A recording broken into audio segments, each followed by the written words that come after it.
Obrigado. Deus abençoe. Paz do Senhor.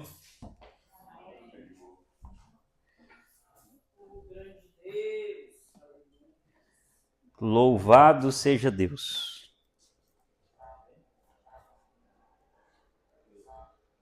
Graças a Deus. Abra hoje o estudo, Estudo bíblico. Nós vamos dar continuidade no estudo de número 7. A parábola do filho pródigo. Que o texto áureo está em Lucas 15. Abra sua Bíblia, por gentileza, em Lucas 15, versículo de número 18. Lucas 15, versículo de número 18 a 20. Que diz assim: Levantar-me-ei e irei ter com meu pai, e dir-lhe-ei: Pai, pequei contra o céu e perante ti, já não sou digno de ser chamado teu filho, faze-me como um dos teus trabalhadores. E levantando-se foi para seu pai, e quando ainda estava longe, viu o seu pai, e se moveu de íntima compaixão, e correndo lançou-lhe ao pescoço e o beijou. Tome o vosso assento e louvado seja o nome do Senhor.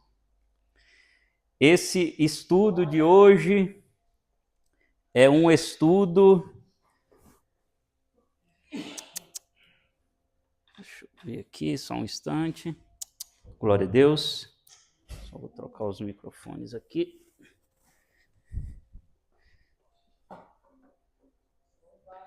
É um daqueles estudos que nós nos alegramos ao lê-lo e ao ouvi-lo também. Hoje eu estou usando aqui essa Bíblia, que é um exemplar, e eu acredito que quem me deu vai lembrar do presente. Eu ganhei essa Bíblia aqui de presente, e que alegria poder hoje estar com ela aqui, fazendo a exposição da palavra de Deus. Então, quem me deu essa Bíblia Sagrada foi o irmão Paiva e a irmã Orirene, e eu guardo com muito carinho lá em casa, e hoje eu vou estar com ela me auxiliando aqui com muita alegria. Lucas 15 é esse texto do filho pródigo, a verdade aplicada, estudo de número 7, para quem tem a revista, está na página número 40. E a verdade aplicada diz assim: não há limites para o amor de Deus. Se nos arrependermos verdadeiramente, Ele estará sempre disposto a nos perdoar e esquecer as nossas falhas. O objetivo da lição é enfatizar que atitudes tolas geram duras consequências. Esclarecer que Deus nos ama e nos aceita de volta, e mostrar que Deus está sempre pronto a perdoar o pecador. E a referência é o que lemos e vai do 11 até o 32.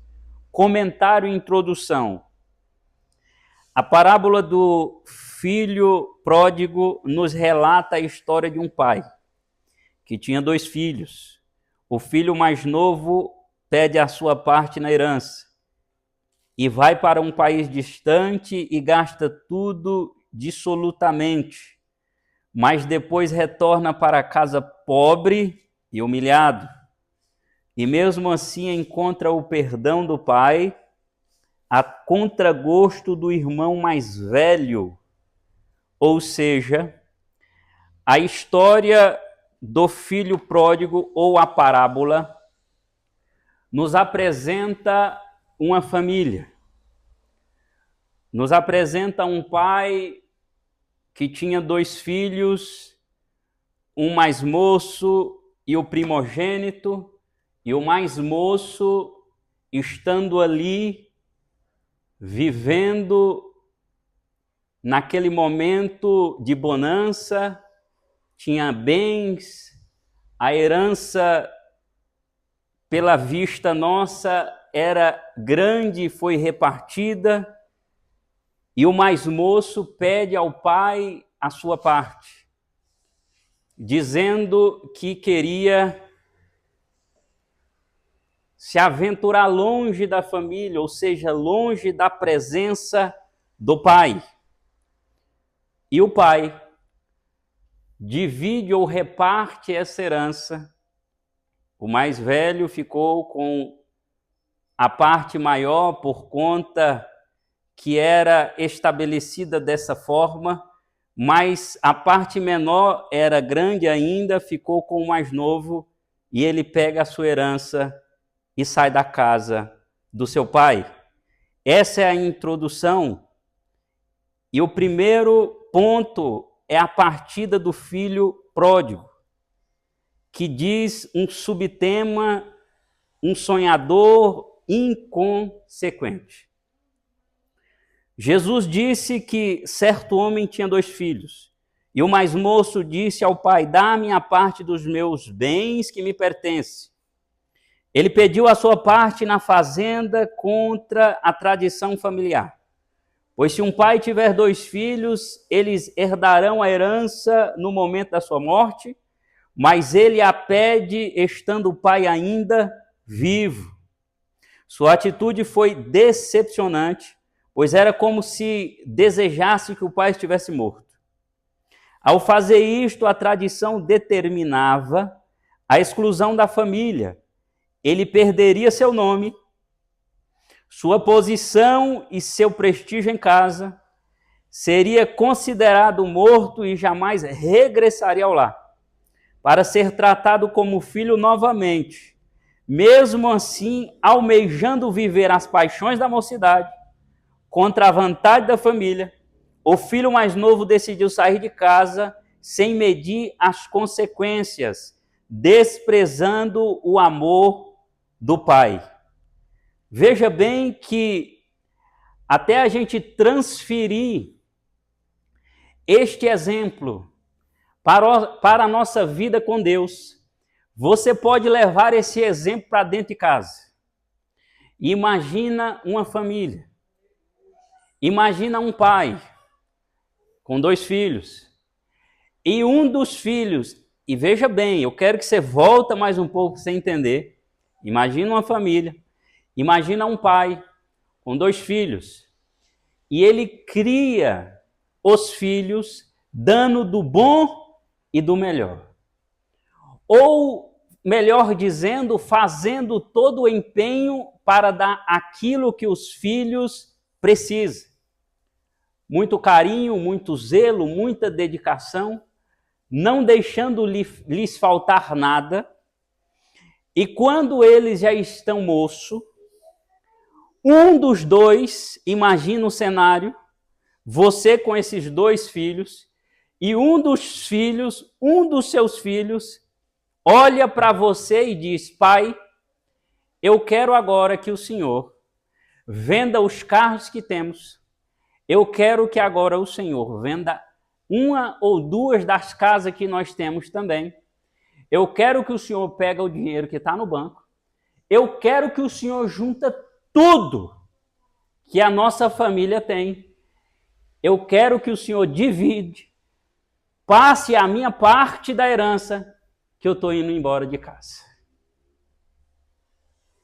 O cenário, quando a gente leva para casa, fica mais dolorido. Então foi isso que esse rapaz fez.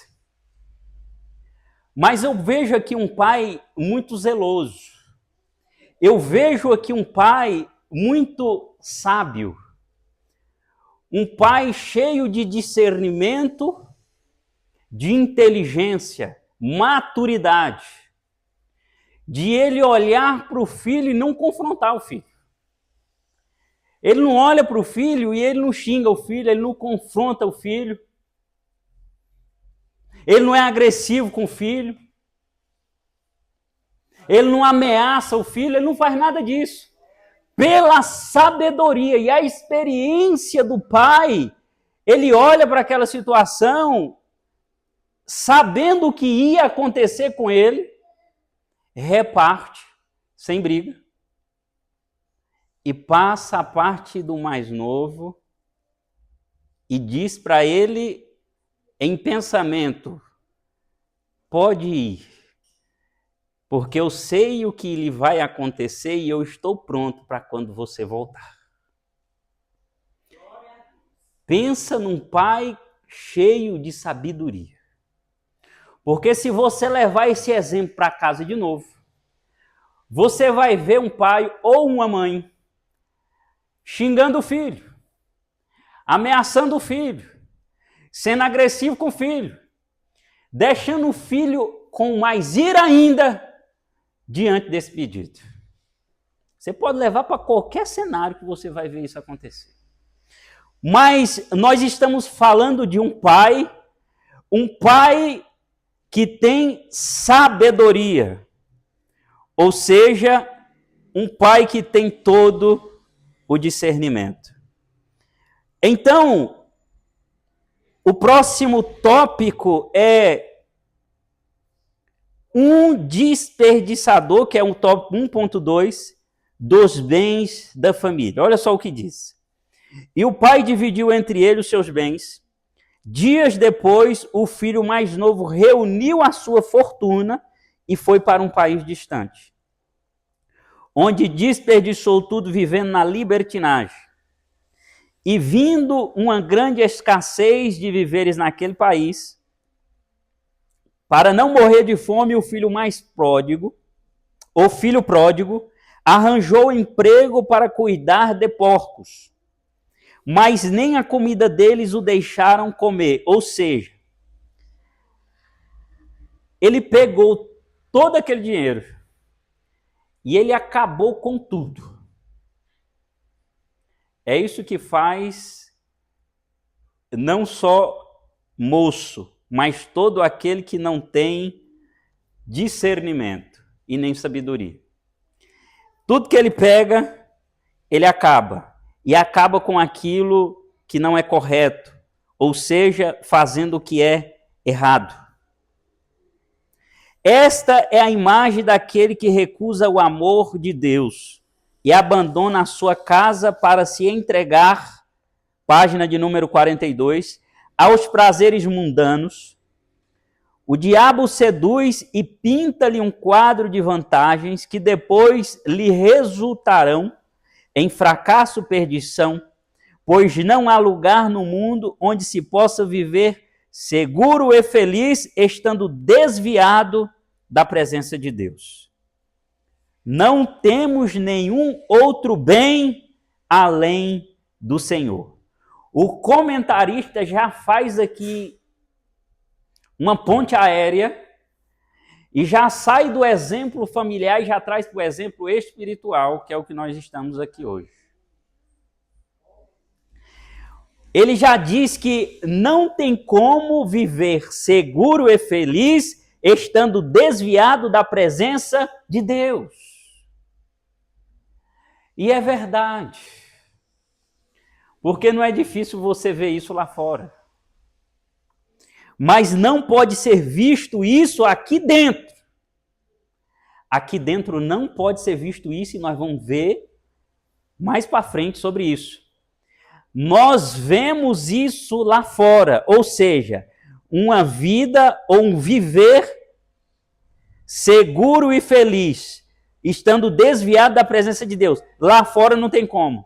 Mas aqui dentro, nós estando aqui dentro, nós precisamos viver seguros e felizes. Vocês entendem?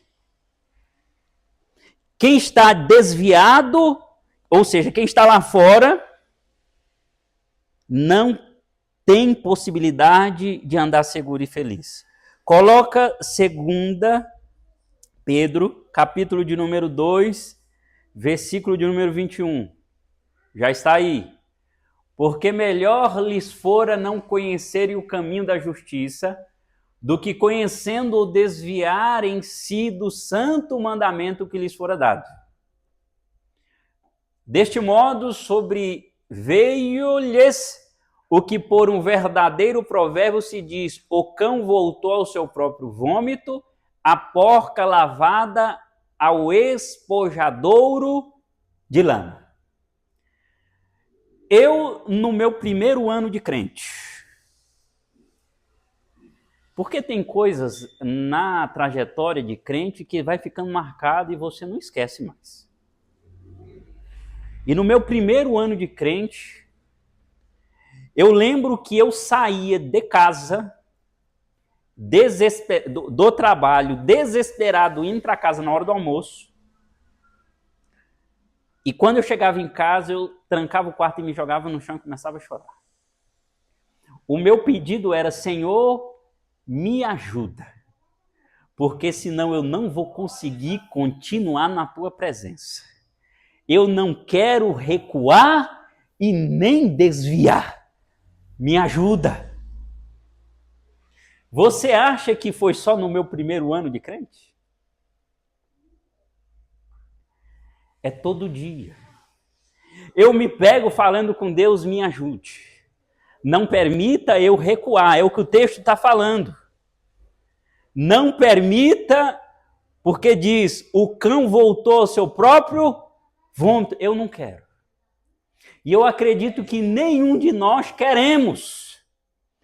E como você consegue continuar sem voltar e estar inserido neste texto, pedindo todo dia a Jesus Cristo por misericórdia? Porque sem Jesus nada podemos fazer. Mas Ele é o nosso refúgio, é a nossa fortaleza, socorro bem presente na hora da angústia.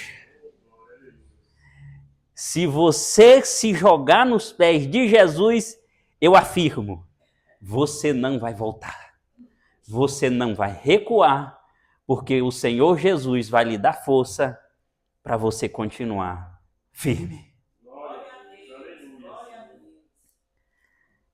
1.3 diz: um pecador arrependido. O pai, mesmo lamentando a decisão impensada do filho pródigo, não foi atrás dele, pois sabia que o arrependimento o faria voltar.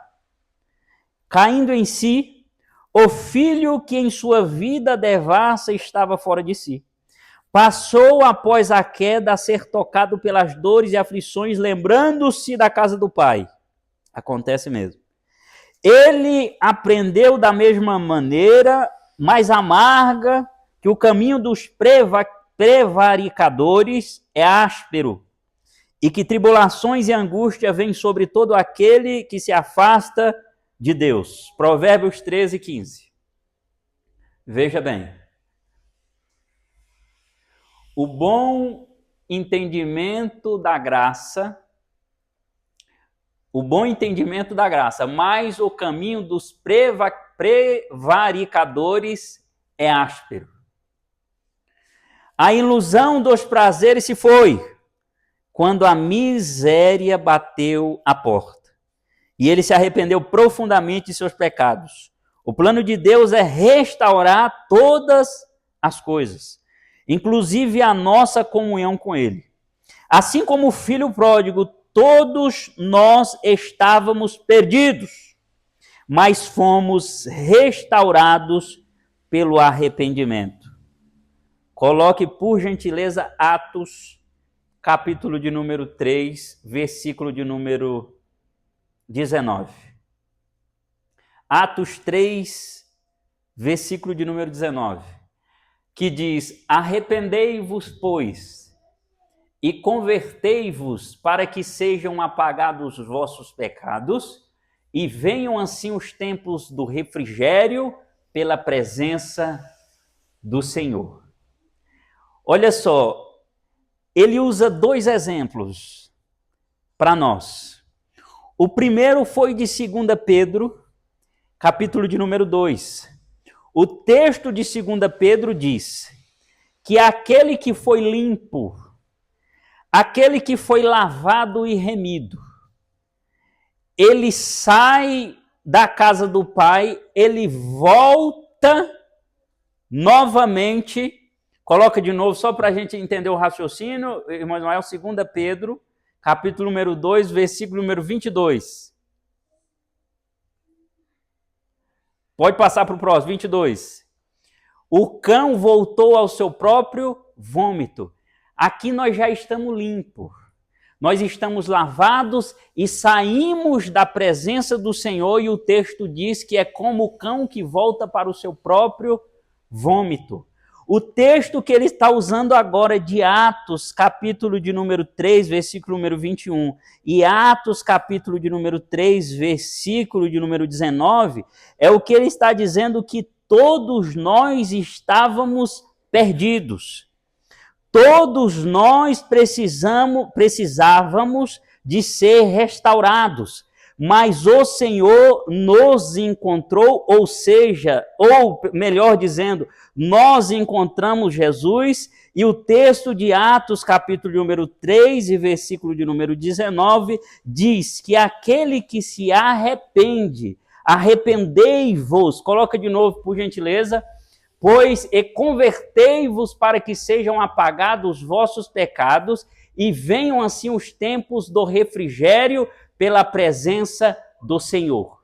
2 vias eu quero explicar de novo, 2 exemplos. Primeiro, vou falar de mim. Eu não era crente e eu sou novo convertido.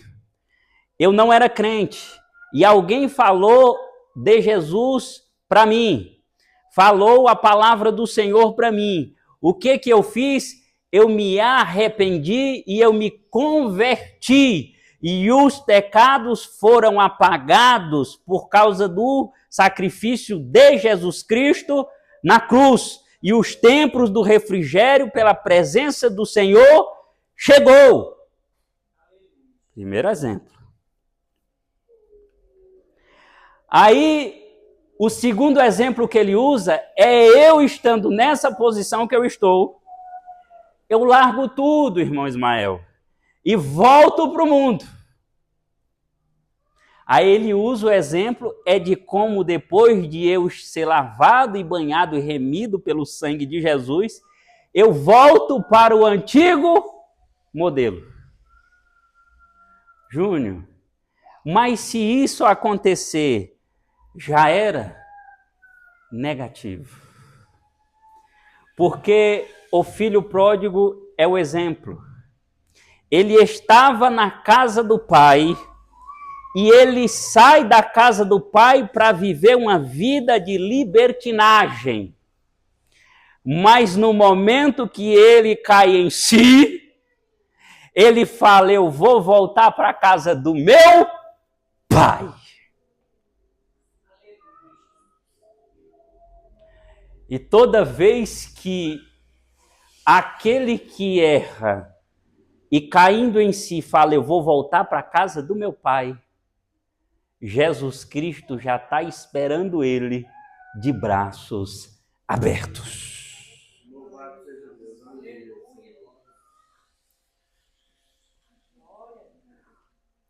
Bendito seja Deus. Olha só o que diz agora o próximo tópico, que é o 2, na página de número 42, que diz: o filho pródigo retorna ao lar. O filho perdido se lembrou da casa do pai. O filho pródigo meditou em quantos empregados da sua casa tinham fartura de pão, enquanto ele padecia de fome. Porém, já não havia mais nenhum bem, a requerer da família, e assim reconhece seus erros e decide retornar e apelar para o amor do pai. Mas considerou regressar ao lar e viver na condição de servo. E diz: Pai, pequei contra o céu e perante ti. Já não sou digno de ser chamado teu filho. Faze-me como um dos teus jornaleiros. Seu coração já não era mais soberbo, como antes. A humilhação o abateu ao ponto de saber que era melhor viver como empregado na casa do pai a morrer de fome, afundado na miséria e perdição. E levantando-se, foi para seu pai. Voltar ao Pai Celestial é a melhor decisão do pecador. É nele que se encontra alimento, alívio e proteção. Eu quero só destacar aqui uma coisa. Uma palavra. Levantando-se. Isso daqui é o que nós precisamos guardar e não esquecer. Porque no dia, às vezes, não precisa ser como esse rapaz aqui, que saiu da casa do pai. Mas às vezes você está num cenário de tristeza. Às vezes você está em um cenário de aflição profunda.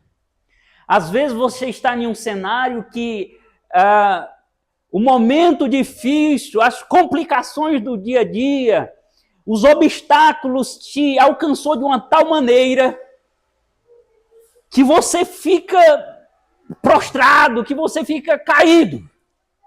E às vezes você pensa que até não é crente mais. Eu não sei se você já passou por isso, mas tem situações que você passa na presença de Deus que parece que você é um filho pródigo. Parece que você já não é crente mais. As coisas do mundo, as aflições, as angústias vêm sobre a gente de uma tal forma que você cai em si pensando que não é mais crente. Nesse momento, eu e você precisamos lembrar desta palavra. Levantando-se, ou levantar-me-ei. Não vou ficar nessa tristeza, não vou ficar nessa aflição, não vou ficar nessa angústia. Levantar-me-ei.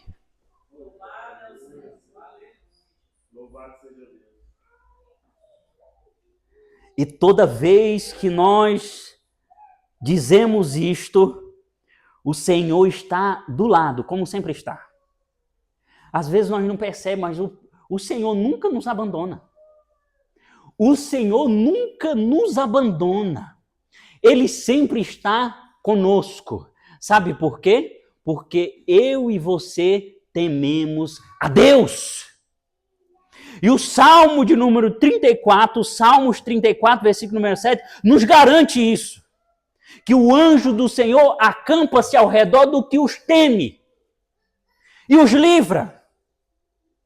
Enquanto eu e você tememos a Deus, Ele está do nosso lado. E quando nós dizemos, levantar-me-ei, Ele já está do lado, dando força, dando virtude, dando coragem. Levantar-me-ei. E o filho pródigo nesse cenário, longe do pai, longe de casa, longe da família, já não tinha mais dinheiro, já não tinha veste mais, as vestes rasgadas, sujas, com fome. Ele olha para aquele cenário e tem gente que não faz isso por vergonha. Tem gente que, estando nessa condição, não faz isso por vergonha. Como eu vou voltar agora para a casa do pai? Como eu vou voltar agora para casa? Como eu vou voltar para minha família? O que os meus irmãos vão falar de mim? O que o meu pai vai falar de mim? tem vergonha. E o inimigo vem lançando seta, o inimigo vem lançando seta, o inimigo vem lançando seta. Não volta que os seus irmãos vão falar de você, não volta que o seu pai vai falar coisa para você, não volta que a sua família não vai te aceitar. Ei, eu digo para você agora, se você estiver passando por este momento, ou se algum dia vier você passar esta situação, lembre-se, levanta-se, porque o Pai sempre estará de braços abertos, lhe esperando.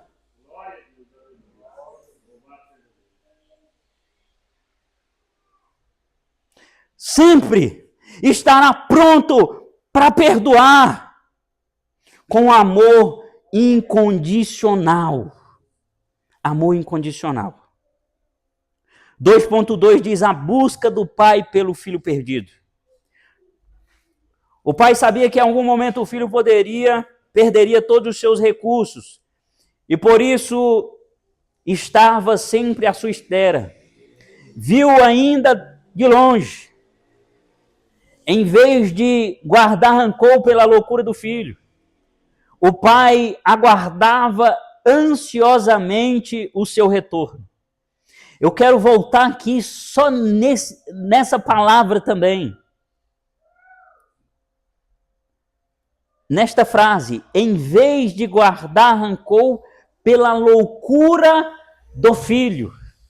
Eu quero deixar claro também que aquele que sai da casa do pai, aquele que abandona a casa do pai, para viver uma vida de libertinagem, para viver uma vida na contramão, viver uma vida de qualquer maneira, ele com certeza pode ser chamado de louco, ou que está fazendo uma loucura. Por isso que o livro está dizendo, loucura do filho.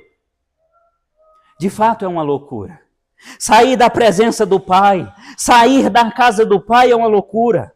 Mas isso não impede o amor incondicional, o amor eterno de Deus, do Pai por nós.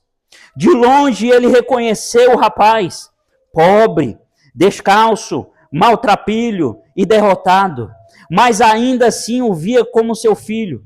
Movido de íntima compaixão, correu ao seu encontro, abraçou-o e o beijou.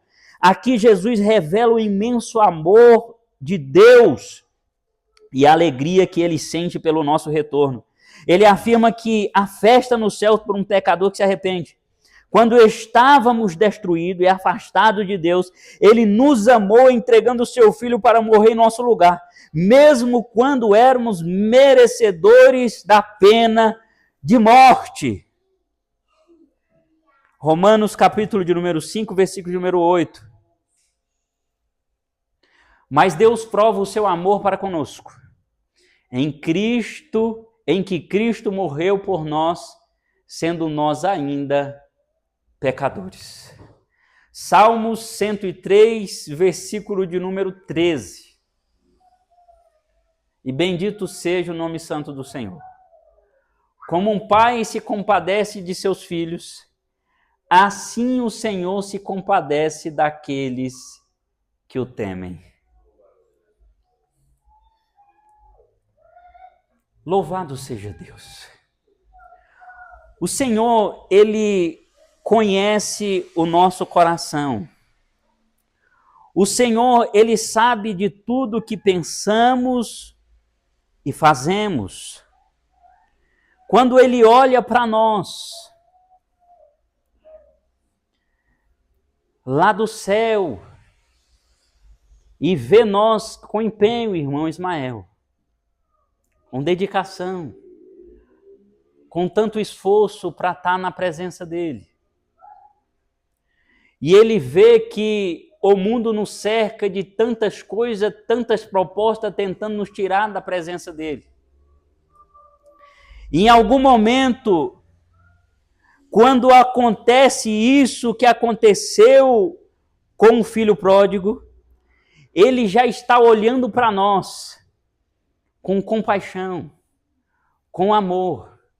E Jesus Cristo, comunicação no céu, olhando para Deus, dizendo, eu sei que ele vai se arrepender, eu sei que ele vai se levantar de novo, E quando, Pai, ele se arrepender, e quando ele se levantar de novo, eu estarei pronto aqui para perdoar.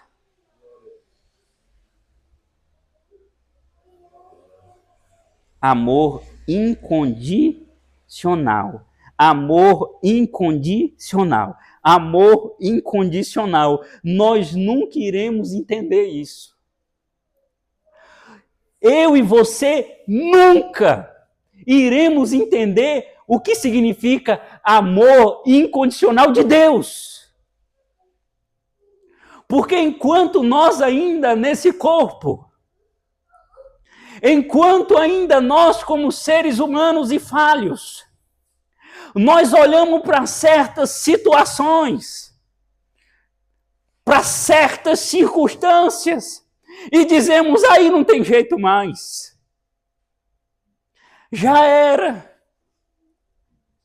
Ele vivia no altar, ele pregava a palavra, ele vivia na casa do Pai. Olha o jeito que ele está agora. Olha o jeito que ela está agora. Nós não conseguimos entender e nunca iremos conseguir entender esse amor incondicional de Deus, de olhar para qualquer situação e dizer, ainda dá tempo, ainda tem chance, ainda levanta, ainda vai sair do monturo e vai se assentar entre os príncipes.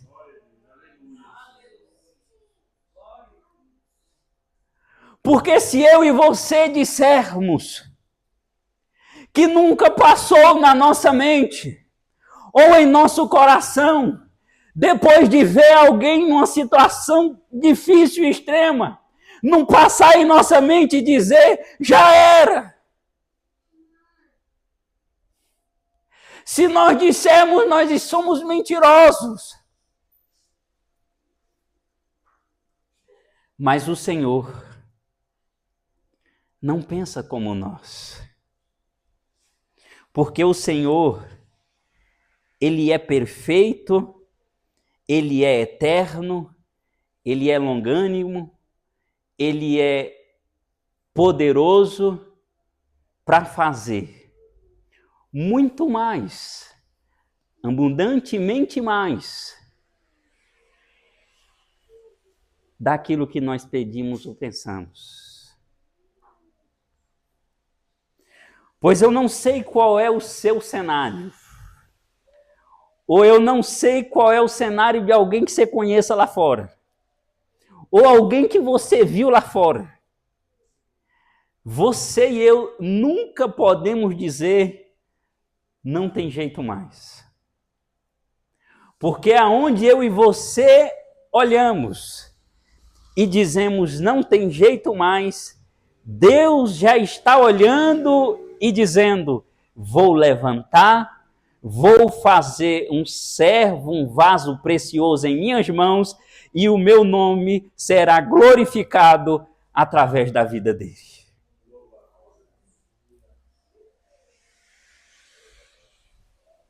O filho pródigo tentou dizer ao pai que aceitava ser tratado como um dos servos. Mas o pai, em vez disso, ordenou aos seus servos que trouxessem roupas novas para vesti-lo, colocassem um anel em sua mão e sandálias em seus pés. As roupas novas simbolizavam justificação. O anel na mão representa a autoridade. E as sandálias nos pés indicam a filiação. Pois os escravos não tinham direito a calçados. Assim o pai quebrou a tradição local e recebeu o recebeu como filho e não como servo. Ele restituiu a honra, o filho a honra e a dignidade que este não merecia. Sem lançar-lhe em rosto suas falhas, da mesma maneira Deus nos reveste com a justiça e a dignidade de Cristo, recebendo-nos como os filhos e não como escravos. E de nossos pecados já não se lembra mais. Coloque Miqueias, capítulo de número 7, versículo 19. Tornará a piedar-se de nós subjugará as nossas iniquidades e lançará todos os nossos pecados nas profundezas do mar. Até hoje tentaram ir nas profundezas dos mares e não conseguiram. Já criaram submarinos, já criaram várias coisas, mas não conseguiram ainda estudar todas as profundezas do mar. E Deus faz isso conosco. Pega as nossas iniquidades e as nossas falhas e lança nas profundezas do mar, dizendo: ninguém mais vai ver e tem o direito de encostar, porque agora você é lavado e remido no sangue de Jesus. Bendito seja Deus. Ainda coloca Isaías 43, versículo número 25. Eu mesmo, sou o que apaga as tuas transgressões, por amor de mim e dos teus pecados me não lembro. Ou seja, o Senhor lava todas as nossas transgressões, perdoa todos os nossos pecados, e o próprio Deus diz: eu não me lembro. Então, quando o inimigo for falar para você, lhe jogando seta, que você errou no passado, que você fez isso e fez aquilo e tentando te condenar, você lembra de Romanos capítulo de número 8. Pois não há condenação para os que estão em Cristo Jesus. Pois já não anda mais segundo a vontade da carne, mas já agora andam segundo a vontade do Espírito. Bendito seja Deus. Tópico 3 diz: o amor e o dilema do pai com seus filhos, o sinal de reconciliação. E diz: e trazei o bezerro cevado, e matai-o, e comamos e alegramo-nos, porque este meu filho estava morto e reviveu. Tinha se perdido e foi achado. Segundo estudiosos, o pai precisava realizar uma demonstração pública de reconciliação e oferecer uma festa à comunidade para proteger o filho rebelde. De acordo com a lei, o filho desobediente deveria morrer, lá em Deuteronômio, capítulo número 21, do versículo 18 ao 21. Contudo, o pai foi misericordioso, em vez de aplicar a pena, mandou matar o bezerro cevado e celebrou uma festa. Com isso, aplacou a possível ira do povo. Isso reflete o que Deus fez por nós, sabendo que a lei exigia a nossa morte. Romanos 6, 23, e em vez de nos destruir para cumprir a lei, Deus a satisfez ao sacrificar Cristo em nosso lugar. Que diz: porque Deus amou o mundo de tal maneira que deu seu Filho unigênito, para que todo aquele que nele crer não pereça, mas tenha a vida eterna. Isso aqui é maravilhoso, porque para nós que hoje estamos na presença do Senhor, parece ser mais fácil de ser compreendido. Mas para quem ainda está lá fora, é difícil de entender, irmão Ismael.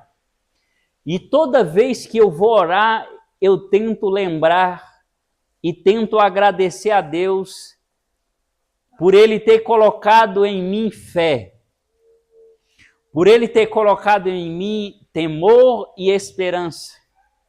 Porque tem muita gente lá fora que não crê e é difícil acreditar porque neles não tem fé. E o texto de João 3,16 implica que precisamos ter fé. Por isso que a palavra de Deus diz: pela graça sois salvos, mediante a fé. A fé é um gatilho. Então eu acredito que eu e você precisamos ser gratos a Deus por Ele ter colocado em nós fé. Porque sem fé é impossível agradar-lhe. A fé é o gatilho. A fé nos faz chegar ao céu. 3.2 diz: os 2 filhos perdidos do pai. O filho mais velho, ao saber da volta do irmão, irritou-se e recusou-se a aceitar o pecador arrependido. O pai então enfrentava um dilema: tinha um filho perdido no mundo e outro filho perdido dentro de casa. O mais velho possuía todas as bênçãos, mas não usufruía por falta de verdadeira comunhão com o pai. Esta era exatamente a situação dos fariseus que censuravam Jesus por receber e comer com os publicanos e pecadores, mas não sabiam desfrutar da sua presença. Para ele, esta palavra foi um insulto, pois revelou que Deus demonstrava amor pelas classes marginalizadas, os samaritanos, os publicanos, pecadores, e expôs que Israel, representado pelo filho mais velho, não conhecia verdadeiramente o amor e o caráter do pai. Eu quero dar um exemplo para você aqui agora, prático, para nós entender e correr para finalizar.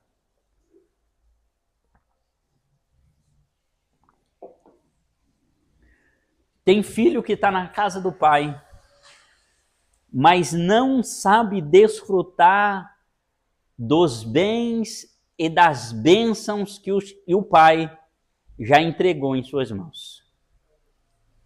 Sabe por que acontece trazendo para a igreja, uma pessoa desvia-se da presença de Deus, veja bem, vai para o mundo, volta a fazer aquilo que não agrada a Deus e fica bom tempo lá.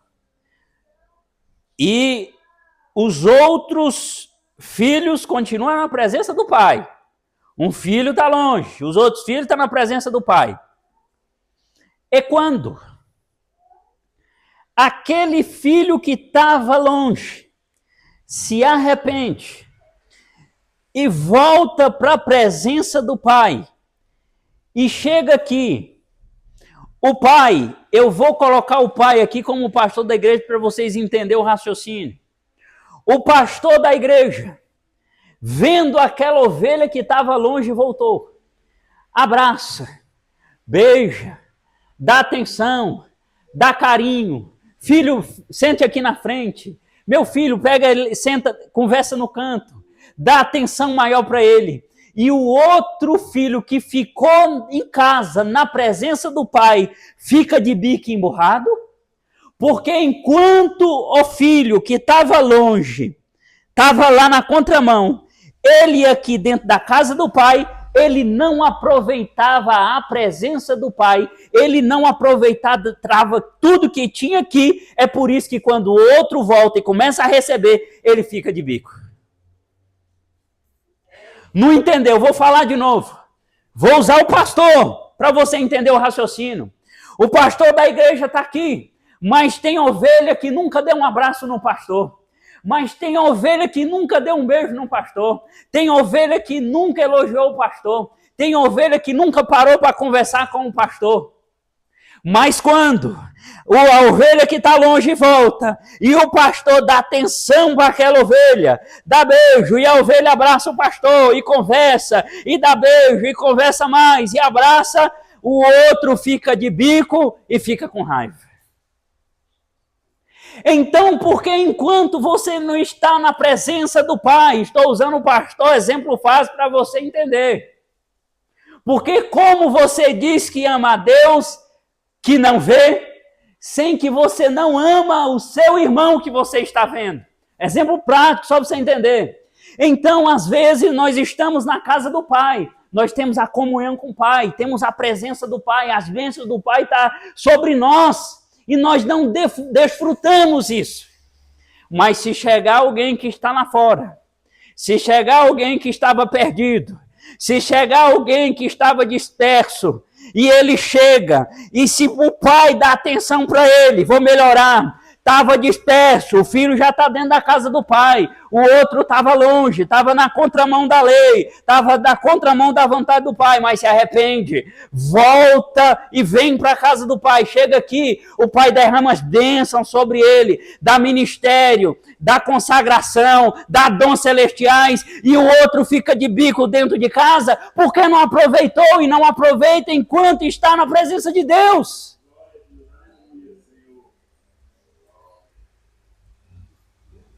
O Senhor tem tudo o que nós precisamos. A bênção do Senhor está sobre a igreja, está sobre nós. Dons celestiais, ministérios. Por que não aproveitemos estando nós na presença do Pai? E se nós aproveitarmos estando nós na presença do Pai, nos alegrarmos com o Pai, com as bênçãos que Deus tem para nós, dons celestiais, ministérios, tantas coisas, trazendo o pastor de novo como exemplo, abraçando o pastor, vou trazer os irmãos agora como exemplo, a comunhão uns com os outros, abraçando, conversando, na comunhão do Espírito Santo, ó quão bom e suave é que os irmãos vivem em comunhão, por que nós nos defrustemos? Tudo isso enquanto estamos na casa do Pai, na presença de Deus, e quando chegar aquele que está longe, nós iremos nos alegrar ainda mais. Porque aquele que está longe, quando chega, começa a receber, quando ele chega a receber, nós já estamos recebendo.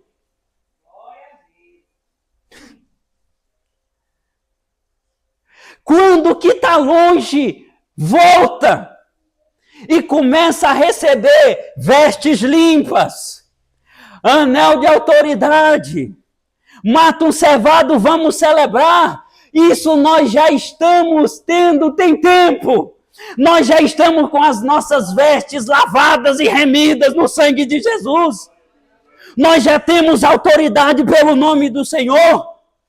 E nós já estamos, nos alegramos muito tempo na comunhão do Senhor e do Espírito Santo de Deus. Toda vez que você e eu nos depararmos com alguém, ou seja, o irmão mais velho, toda vez que você se deparar com o irmão mais velho, ficando com raiva e de bico, você pode saber que ele não está desfrutando da presença de Deus. Quem já desfruta do que Deus tem para nós, não fica com inveja de ninguém, porque ele já desfruta.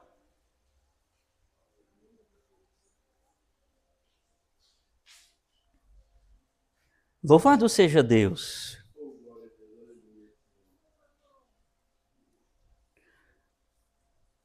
As 3 parábolas de Jesus no capítulo 15 de Lucas, a ovelha perdida, a dracma perdida e o filho pródigo, falam sobre o que foi perdido e depois achado.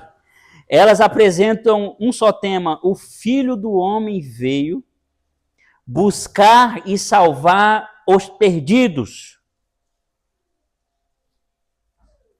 Nessa mensagem, Jesus revelou aos fariseus que Deus ama incondicionalmente a todos, tanto crentes quanto pecadores.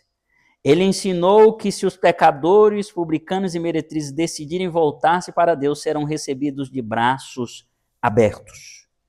Deus os aconselhará, Deus os acolherá como filhos, assim como continua a amar Israel, seu primogênito, mesmo quando este não reconhece plenamente a sua bondade e a razão de seu amor pelos judeus. Coloca Lucas 19, versículo de número 10.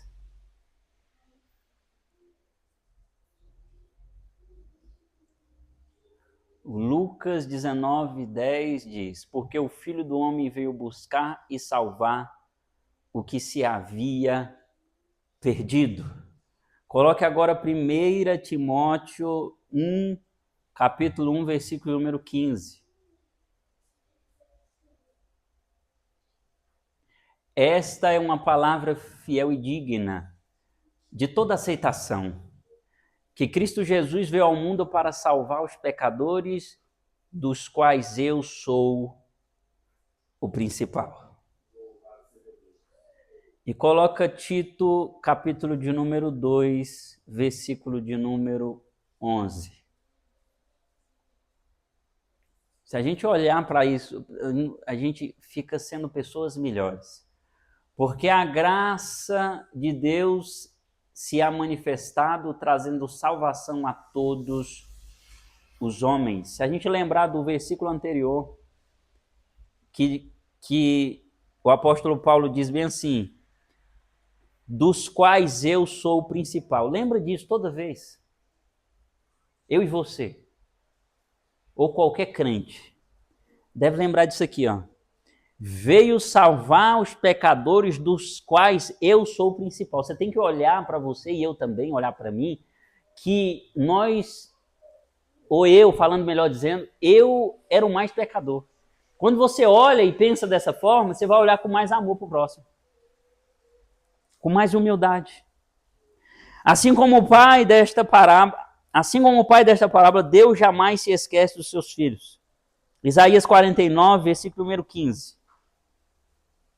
Para todos aqueles que estão longe, pensando que Deus o esqueceu. Olha só o texto. Pode uma mulher esquecer-se tanto do filho que cria, que se não compadeça dele, do filho do seu ventre, mas ainda que esta se esquecesse, eu, todavia, me não esquecerei de ti. Ele não se importa se voltamos arrasados, miseráveis e pecadores, pois se voltarmos para ele, sempre nos recebe como seus filhos. Ele jamais despreza um coração quebrantado. Ele está sempre pronto a perdoar qualquer um que se arrependa dos seus pecados e o busque de todo o coração. Não há limites para o inesgotável amor de Deus, e enquanto há vida, há esperança. Que é o texto de Eclesiastes, capítulo de número 9, versículo de número 4. Eu quero finalizar dizendo, porque às vezes, falando para quem está assistindo o vídeo também, às vezes você está nesse momento. Às vezes você cometeu um erro, cometeu uma falha,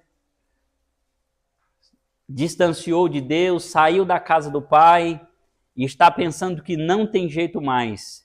Esses pensamentos são pensamentos do maligno que está colocando na sua mente. Porque se você se levantar, você se arrepender e voltar hoje para a casa do Pai, se você se levantar hoje e voltar para a casa de Deus, o Senhor está com os braços abertos, te esperando para te receber, não como servo, mas como filho. Que guardemos esta palavra no nosso coração. E eu agradeço essa rica oportunidade. Em nome de Jesus. Amém.